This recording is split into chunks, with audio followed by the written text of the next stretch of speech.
오늘은 제가 화장품 섹터에 왜 투자했고 어떤 주식을 왜 골랐는지에 대해서 말해보도록 하겠습니다. 저도 투자에 대해서 이제 계속해서 배우는 사람이고, 그래서 뭐가 옳다, 뭐가 그르다 이렇게 말하려는 건 당연히 아니고요. 최소한 지금까지는 이런 방법을 통해서 주식을 보는 게 맞지 않나. 그런데 이 화장품 섹터를 이야기하려면 우선 중국을 이야기를 해야 돼요. 여러분, 홍콩 ELS를 기억하고 계신가요? H지수 파생 상품이죠. 쉽게 말하면 손실날 가능성이 거의 없다는 말에 이 욕심을 부렸던 투자자들이 여기 많이 투자를 했었고요. 홍콩 지수는 중국과 같이 그야말로 지옥으로 직행을 했습니다. 그래서 결국 국가가 이걸 배상해줘야 한다는 아주 웃긴 결말에 이르게 됐죠. 아니, 자기가 다 읽고 다 녹취하고 서명도 하고 동의도 했는데 이게 무슨 사기예요? 아니, 그러면서 전세 사기는 왜 못 구해주는데, 이런 ELS는 다 구제해주면서 네, 알겠습니다. 쿠키로 뺄게요. 아무튼 간에 이럴 정도로 비상식적으로 홍콩 H지수가 하락했다라는 뜻으로 해석을 할 수가 있겠습니다. 그래서 중국 증시를 계속 주의 깊게 살폈죠. 네, EWH라는 지수가 있어요. 이게 바로 홍콩 지수인데요. 중화권에 대한 비관은 굉장히 팽배했습니다. 주로 이 비관론을 이끌었던 건 두 가지였죠. 하나는 부동산 침체, 그리고 두 번째는 출산율이었던 것 같아요. 부동산이 살아날 기미가 도저히 보이지 않는다. 중화권에 대해서 굉장히 많은 기업들이 파산을 했어요. 컨트리 가든도 그렇고 헝다도 그렇고요. 그리고 두 번째는 이제 출산율 문제가 있겠습니다. 이 출산율 문제는 우리나라도 자유롭지 않은데요. 그런데 EWH가 이렇게 떨어지는 거, 이 홍콩 H 지수가 이렇게 많이 떨어지는 걸 보면서도 이게 떨어졌다고 오른다는 거는 좀 이상하죠. 그렇게 생각해서는 맨날 핫담만 할 건가요? 그건 아니잖아요. 그래서 그냥 보고만 있었습니다. 그러다가 2024년 2월이 됐어요. 이때가 어떤 때죠? 4분기에 이제 미국 유명 투자자들 그리고 펀드들이 뭘 샀는지 알게 되는 때죠. 저는 이제 데이터로마라고 읽어야 되나요? 아무튼 이 사이트를 이용해서 봅니다. 보시면 이제 슈퍼 인베스터나 인사이더, 그러니까 내부자들이 어떤 주식을 사고 어떤 주식을 팔았는지를 볼 수가 있어요. 당연히 유명한 투자자들, 예를 들면 워런 버핏부터 시작해서 여러분이 아시는 유명한 투자자들 그리고 유명한 펀드는 거의 다 있습니다. 분기마다 반드시 체크를 해야 되고 저도 당연히 체크를 하고 있는데요. 그런데 2024년 2월에 이 두 명의 투자자가 같은 선택을 한 게 제 눈을 끌었습니다. 두 명이라고 하면은 바로 하워드 막스가 한 명이고 나머지 한 명은 마이클 버리입니다. 이 두 명 다 컨트레리언 인베스팅, 두 명 다 이제 컨트레리언 인베스트먼트, 그러니까 역발상 투자로 유명한 투자자들이죠.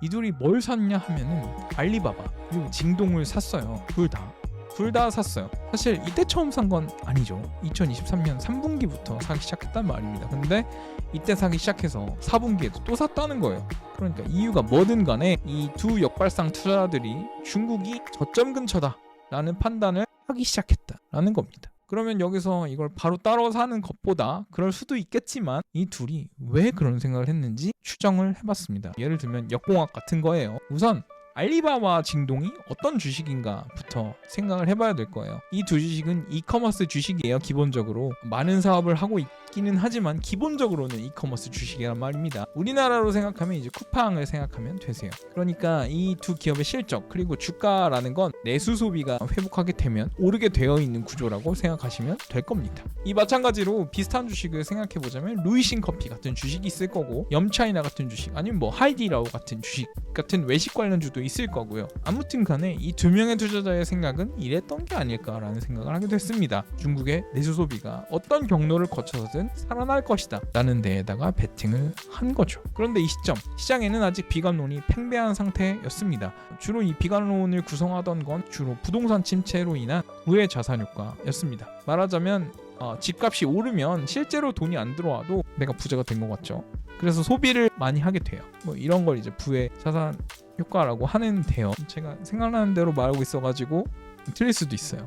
근데 너무 예전에 배워서 아무튼 간에 부동산 침체는 지금도 침체고 그 당시에는 더 심해서 살아날 기미 자체가 안 보였습니다. 이 동북아시아 3국은 기본적으로 부동산 투기 경제를 기반으로 돌아가는 투기 경제다. 저는 그렇게 생각하거든요. 그러니까 말하자면 이 토건족들에게 돈을 쥐어주고 그 토건족들이 돈을 굴리면서 내수가 돌아가는 구조다. 이 말입니다. 그런데 이 중국의 부동산은 그 당시에 영 살아날 기미가 안 보였죠. 근데 이 기미보다 더 중요했던 건 뭐냐면 중국이 왠지는 알 수 없지만 부동산 부양을 할 생각이 안 보였다는 겁니다. 여러분 그 벽개원, 컨트리 가든을 아실 겁니다. 그리고 헝다이 파산도 알고 계시죠?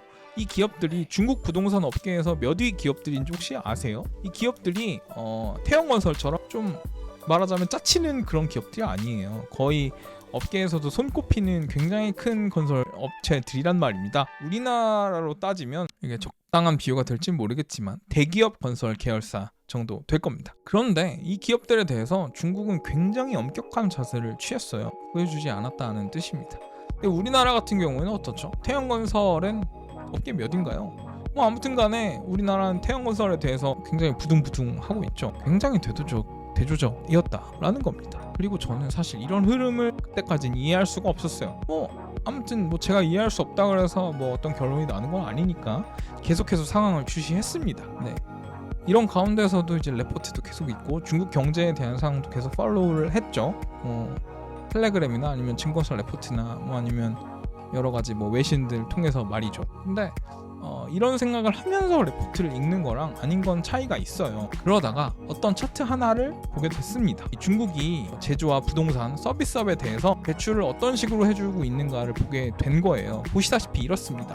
제조업 쪽에 대해서는 그 신용 문턱을 굉장히 낮춰서 엄청나게 많은 대출을 해주고 있는 반면 이 부동산 쪽에는 국가적으로 대출을 줄이고 있는데 이게 언제부터 해왔던 거냐면 2014년부터 대출을 줄여왔다는 말이죠. 가격을 결정하는 건 어떤 거라고 생각해서 수요와 공급? 물론 그것도 영향을 미치죠. 하지만 이 레버리지의 허용도 LTV라든가 아니면 법적인 규제들 그리고 심리 같은 것들 당연히 영향을 크게 미칩니다. 그래서 우리나라의 전세대출 같은 경우에 사실상 간접적으로 주택시장의 가격을 폭등시키는 주 원인이라고 저는 보고 있기도 하고요. 그런데 중국은 어떻게 했냐면 2014년부터 무려 한두 해의 일이 아니었던 거예요. 2014년부터 부동산에 대한 대출을 굉장히 줄여왔다는 겁니다. 왜 그랬을까요? 여기서부터 이제 뇌피셜이에요. 여기까지는 뇌피셜 아니고요. 근데 여기서부터는 뇌피셜이라서 걸러 들으십시오. 저는 이렇게 생각해요. 중국은 일본의 버블이 어떻게 붕괴하는지를 봤죠. 그리고 일본이 30년을 어떻게 잃어버렸는지도 봤습니다. 그리고 우리나라의 버블도 봤어요.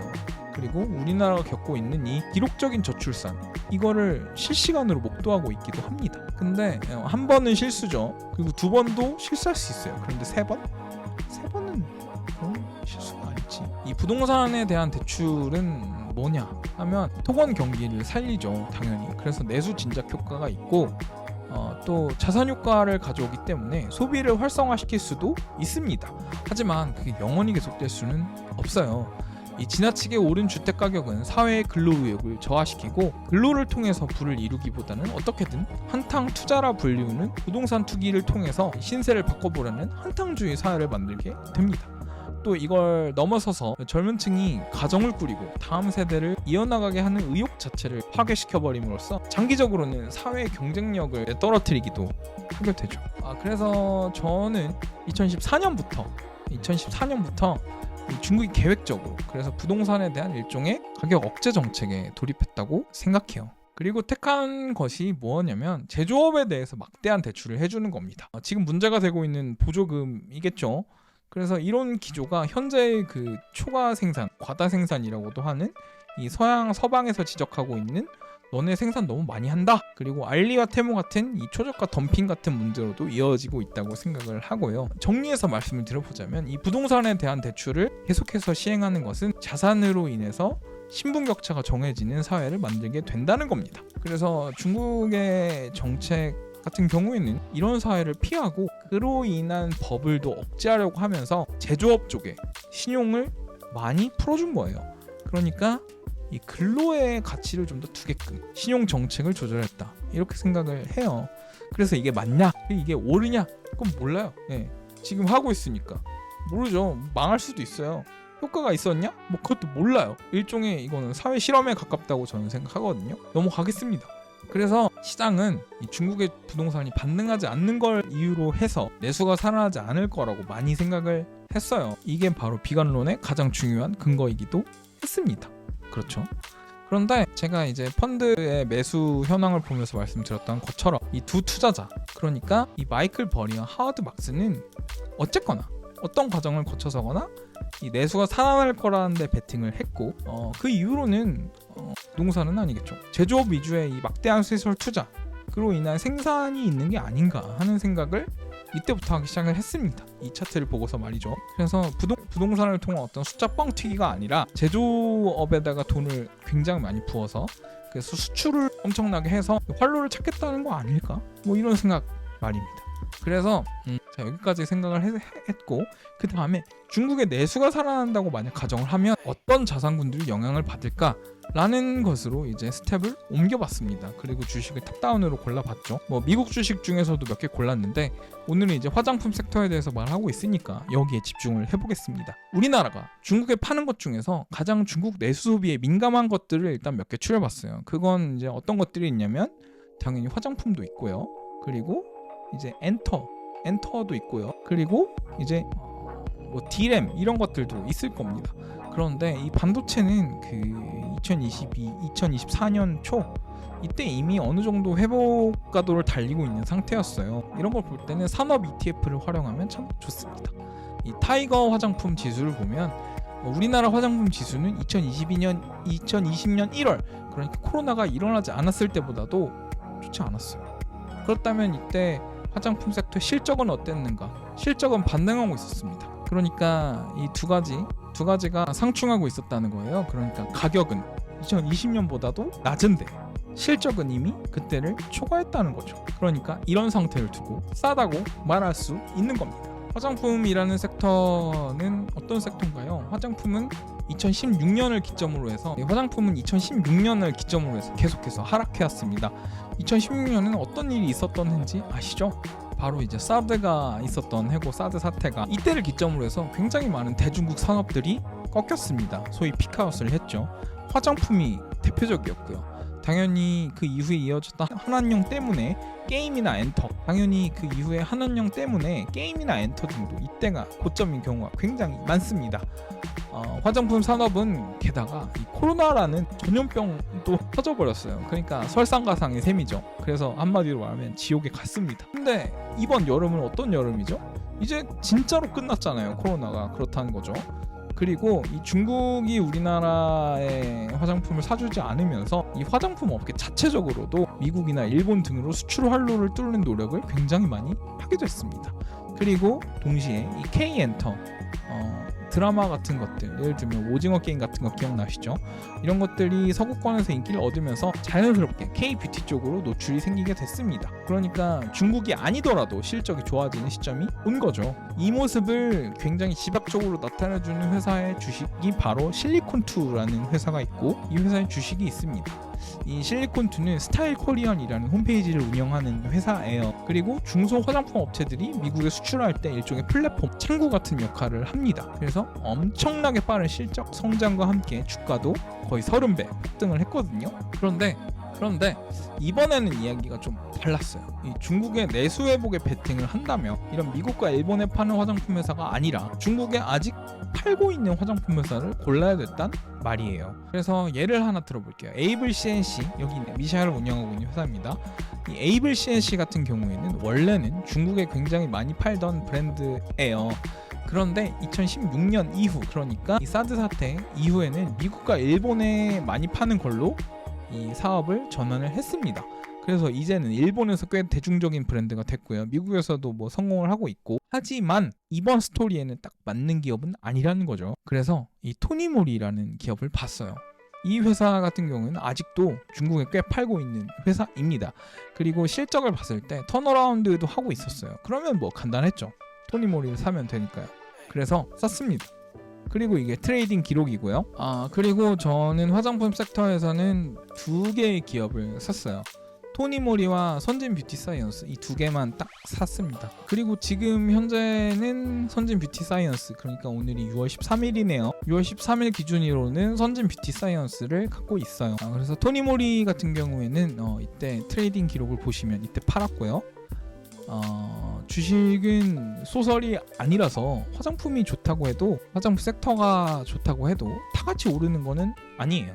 실적이라든가 아니면 뭐 소위 호재라든가 아니면 뭐 시장에 관심을 가질 만한 주식이어야 되겠죠. 이 선진 뷰티 사이언스에 대해서는 뭐 미리 알고 있었습니다. 이 회사에 대해서 잠깐 말씀드리자면 이 회사는 이 선크림 원료를 만드는 곳이에요. 그래서 많은 자외선 차단 보조 화장품에도 원료로 들어가는 곳이고요.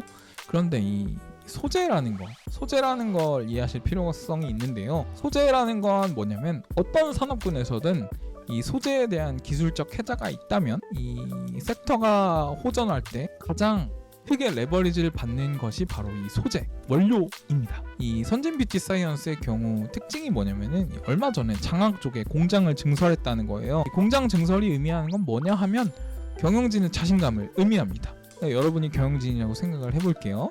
아무 근거도 없이 공장을 또 짓지는 않겠죠.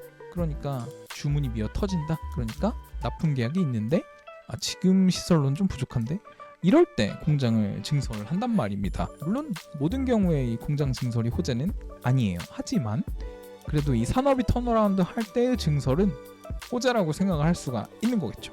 그리고 이 선크림은 또 뭔가요? 여름 그리고 지구온난화 이런 이야기와도 부합하는 이야기가 만들어진단 말이에요. 그리고 이제 숫자 이야기를 좀 해볼게요. 이 영업이익률을 보면 회사의 이 지배력도 볼 수가 있어요. 두 자릿수 영업이익률이라는 건 뭐냐면 기본적으로 제조업에서 두 자릿수 영업이익률은 나오기가 좀 쉽지 않습니다. 대체하기 힘든 기업이다 라는 뜻으로 해석을 할 수 있을 거고요. 그래서 제가 모든 이유를 말씀드리지는 못한 것 같지만 왜냐면 그 당시에 제가 어떤 생각을 했는지 하나하나 다 꺼내올 수는 없으니까요. 그래서 선진 뷰티 사이언스의 트레이딩 기록은 이렇습니다. 네. 최초에 저점에서 사서 고점에서 이제 팔았는데요. 그러면 어떻게 저 위에서 팔 수 있었느냐 이런 질문도 아마 있을 것 같아요. 그래서 이 부분도 한번 말씀을 드려보겠습니다. 뭐 한두 가지 생각하고 판 건 아닌데요.